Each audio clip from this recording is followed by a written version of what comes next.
네, 오늘의 말씀은 출애굽기서 28장 1절에서 5절까지의 말씀 우리 다 함께 합독합니다. 너는 이스라엘 자손 중 내 형 아론과 그의 아들들 곧 아론과 아론의 아들들 나답과 아비후와 엘르아살과 이다말을 그와 함께 내게로 나오게 하여 나를 섬기는 제사장 직분을 행하게 하되 내 형 아론을 위하여 거룩한 옷을 지어 영화롭고 아름답게 할지니 너는 무릇 마음에 지혜 있는 모든 자 곧 내가 지혜로운 영으로 채운 자들에게 말하여 아론의 옷을 지어 그를 거룩하게 하여 내게 제사장 직분을 행하게 하라. 그들이 지을 옷은 이러하니 곧 흉패와 애복과 겉옷과 반포 속옷과 관과 띠라. 그들이 내 형 아론과 그 아들들을 위하여 거룩한 옷을 지어 아론이 내게 제사장 직분을 행하게 하라. 그들이 쓸 것은 금실과 청색, 자색, 홍색 실과 가늘게 꼰 배실이니라. 아멘. 네, 구약 시대의 제사장은 신약 시대의 예수 그리스도의 3대 직분인, 그죠? 왕, 제사장, 선지자 이렇게 되잖아요. 그 중에서 제사장 직분과 인격을 예표하고 있는 중에 하나라고 할 수가 있습니다. 네, 출애굽기서 28장 1절에서 5절은 하나님께서 모세에게 제사장의 그 선택권과 또한 제사장 의복에 대해서 이렇게 만들어라 이러한 말씀들이 있습니다. 예, 제사장의 의복은 우리가 그림으로 많이 봤죠. 알록달록 하잖아요. 단순히 화려한 그 옷을 만드는 것이 아니라 하나님과 백성 사이에 중재자로 부름받은 거룩한 사명과 직분을 상징하고 있습니다. 네, 하나님께서는 그의 백성들을 섬기기 위해서 선택한 자들을 어떻게 준비시키시고 그들을 통해서 하나님의 그 거룩함을 나타내 보이시고자 했던 것입니다. 마치 에덴 동산에서 죄를 범한 그 아담과 하와에게 가죽 옷을 입혀 주었듯이 하나님께서 이 거룩한 옷을 통하여서 당신의 백성들을 선택하시고 하나님의 그 거룩함을 나타내시는 것 같습니다. 네, 1절 말씀 보니까 하나님은 모세에게 말씀하시기를 너는 이스라엘 자손 중에서 내 형 아론과 그의 아들들 곧 나답과 아비후와 엘르아살과 이다말을 내게로 나오게 하여 나를 섬기는 제사장 직분을 행하게 하라 라고 이렇게 말씀을 합니다. 그러니까 하나님께서 이 이스라엘 자손 중에서 아론과 아론의 자녀들을 하나님을 섬기는 이 제사장 직분으로 임명할 것을 이렇게 말씀하고 있는 겁니다. 지난 시간에 이 아론의 첫째 아들, 둘째 아들, 그죠? 나답과 아비후는 이 하나님의 직분을 경홀히 여기면서 이 하나님 앞에 심판을 받았습니다. 또 이걸 생각하다 보니까 이삭의 아들이었던 그 야곱과 에서 중에 에서가 어땠어요? 그 장자의 직분을 또 경홀히 여겼잖아요. 그래서 어땠어요? 평생을 동생 복수하기를 그렇게 살았잖아요. 물론 하나님 은혜 가운데 잘 이루어졌지만 이 평생의 날을 복수의 날로 보냈단 말이에요. 하나님이 주신 그 직분을 경홀히 여기면 이러한 현상이 일어난다는 겁니다. 그러니까 셋째와 넷째 아들인 그 엘르아살과 이다말은 형들이 죽은 후에 제사장 직분을 성실히 잘 수행을 합니다. 그래서 하나님을 후손까지 잘 섬기도록 되는 그런 영광을 얻게 되는 것입니다. 제사장의 축복이 무엇입니까?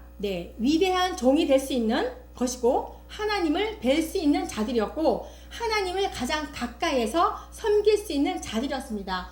그래서 그의 후손들까지 제사장의 그 직분을 계승을 하게 되는 그런 축복을 받은 것입니다.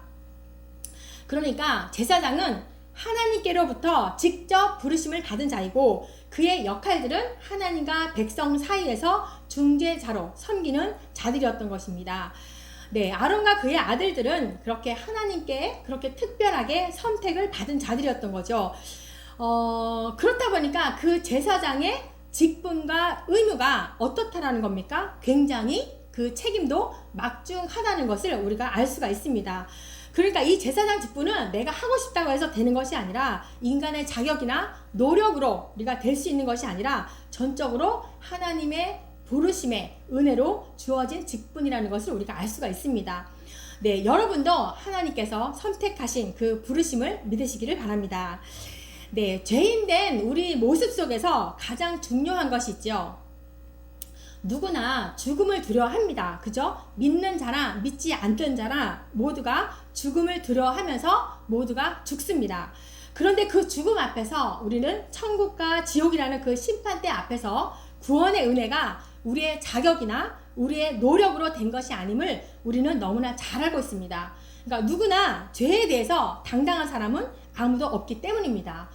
그러니까 그 구원의 은혜가 하나님의 전적인 선택이었고 은혜임을 아는 우리는 어때야 되는 것입니까? 우리는 선택받은 백성답게 감사하면서 살아가는 것이 마땅할 것입니다. 네, 이러한 말씀 속에서 제사장의 부르심 그리고 구원의 선택의 부르심의 앞에서 우리는 모든 사역에 있어서 하나님의 주권과 선택을 인정을 하면서 살아가는 그 삶이 믿음의 삶이라는 것이고 하나님께 나의 모든 삶을 전적으로 맡겨드리는 것이 바로 하나님의 그 주권을 인정하는 삶이라고 생각을 합니다. 네, 그러니까 우리의 직분과 사명도 우리의 공로나 자격이 아니라 하나님의 은혜에 뿌리를 두고 있음을 기억하십시오. 그래서 저는 다시 이 말씀을 준비하면서 다시 저를 한번 새겨봤습니다. 목사, 선교사, 선교센터장, 교수, 또 여러한 어떠한 직분들 많이 있습니다. 그러한 모든 것이 우선이 되어서는 안 되는 것이고 나 최선희는 모든 것이 하나님의 은혜였음을 고백하는 삶이 되기를 다시 한번 새기게 되었습니다. 여러분들도 말씀을 접하면서 그렇게 본인 자신들을 돌아보는 그런 귀한 시간들이 되었으면 좋겠습니다.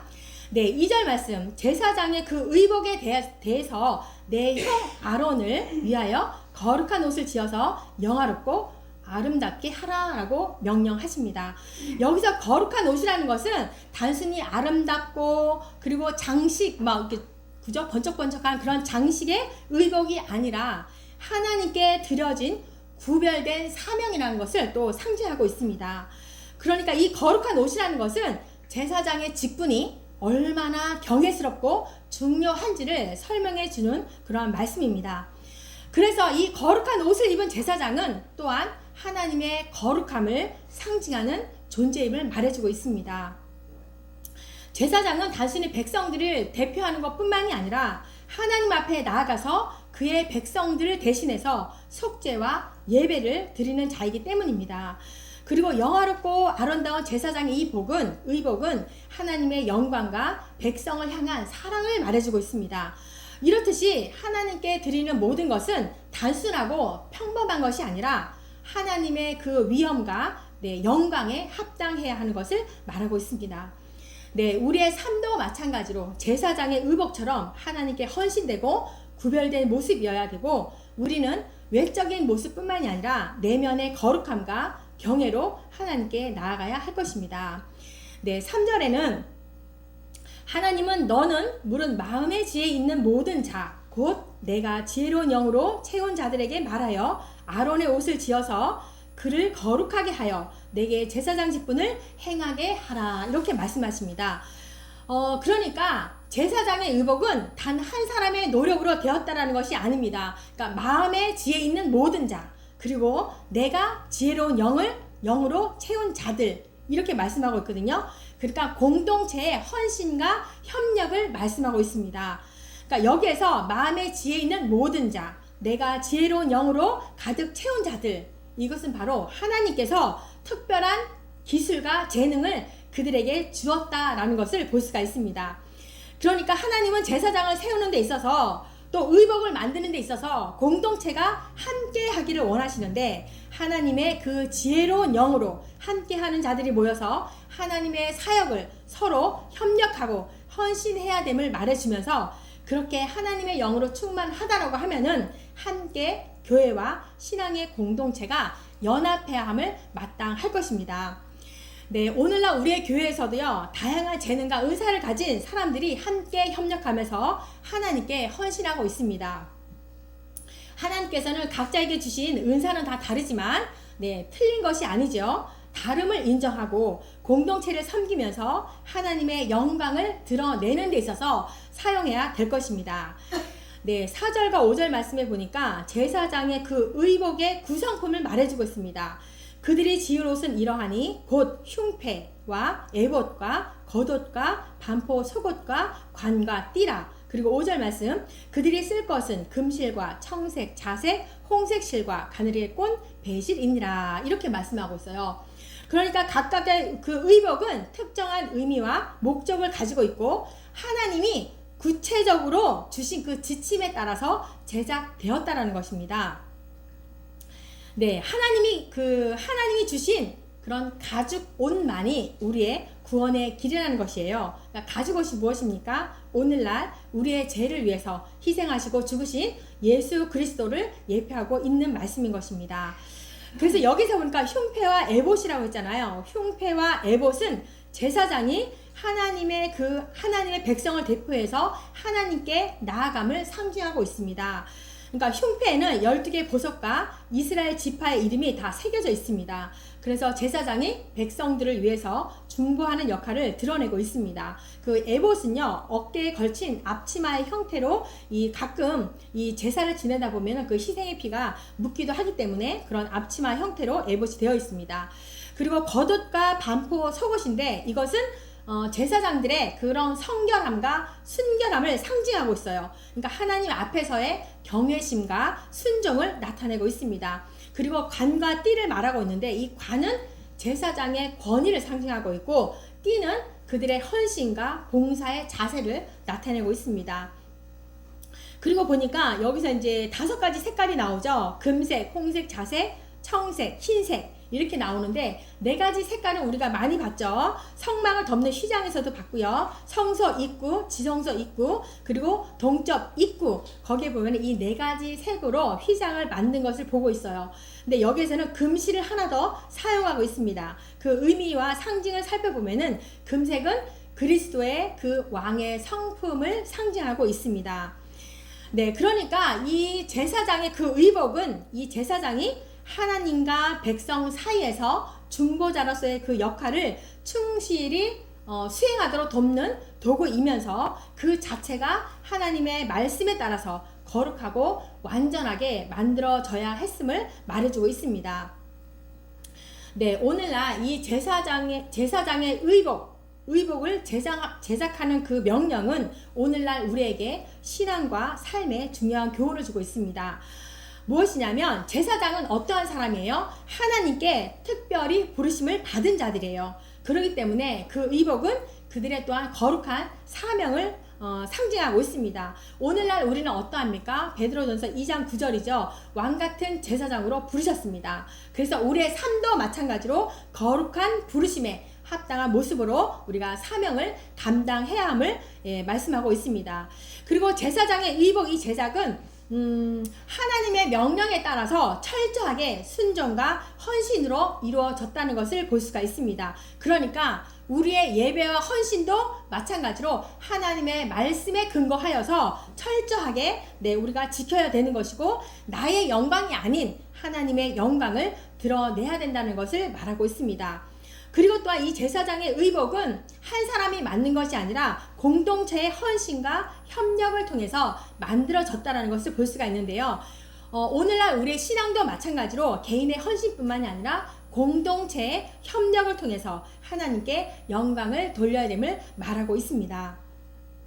그리고 제사장의 의복이 어떠했습니까? 영화롭고 아름답게 만들라라고 했잖아요. 그러니까 제사장의 의복은 하나님의 영광을 반영하는 동시에 하나님께 드려지는 것이 가장 영화롭고 아름다워야 함을 말하고 있습니다. 그러니까 우리의 모든 예배와 헌신도 영화롭고 아름다워야 할 것을 말하고 있습니다. 네, 그래서 우리 모두는 거룩한 옷을 입었습니다. 거룩한 옷을 입고 하나님께 나아가는 삶을 살아야 하는 것입니다. 이 출애굽기서 28장에 제사장 이 의복의 제작 명령을 통해서 하나님께서 그의 백성을 섬기기 위해서 부르신 자들을 얼마나 섬세하게 세심하게 준비시켰는지를 우리가 말해주고 있는 겁니다. 그러니까 제사장의 의복은 단순히 그 장식물이 아니라 그들의 직분과 사명을 상징하면서 하나님과의 관계성에서도 거룩함과 경외심을 나타내 보이고 있습니다. 네, 오늘날 우리는요, 예수 그리스도의 사역을 통해서 모든 신자가 하나님 앞에 나아갈 수 있는 그 특권을 얻었습니다. 그 동시에 우리의 삶은 거룩한 제사장의 직분을 감당하기 위해서 특별히 구별되고 헌신된 모습이어야 할 것입니다. 네, 하나님의 부르심에 합당한 삶을 살아야 되고 우리의 신앙과 헌신이 그분의 영광을 드러내는 거룩한 옷과 같이 되기를 네, 진심으로 소망하고 축복합니다. 아멘. 기도합니다. 하나님 아버지 감사를 드립니다. 주님을 생각하면 오로지 감사뿐이온데 우리의 삶을 보면서 부족함으로 인해서 욕심으로 인해서 불만과 부정과 투정뿐이었음을 고백합니다. 오늘 말씀을 통해서 우리를 거룩한 제사장으로 불러주셨고 하나님의 말씀에 비추어 그에 합당한 성령으로 채워주셔서 하나님의 일에 영화롭고 아름다운 일을 잘 감당하게 하여 주옵소서. 주께서 우리와 함께하지 않으면 할 수 있는 것이 아무것도 없사오니 성령으로 가득 채워주셔서 오로지 주를 위해서 영광된 삶을 드러내는 모든 인생들이 다 되게 하여 주옵소서. 감사를 드리며 예수 그리스도의 이름으로 감사기도 드립니다. 아멘.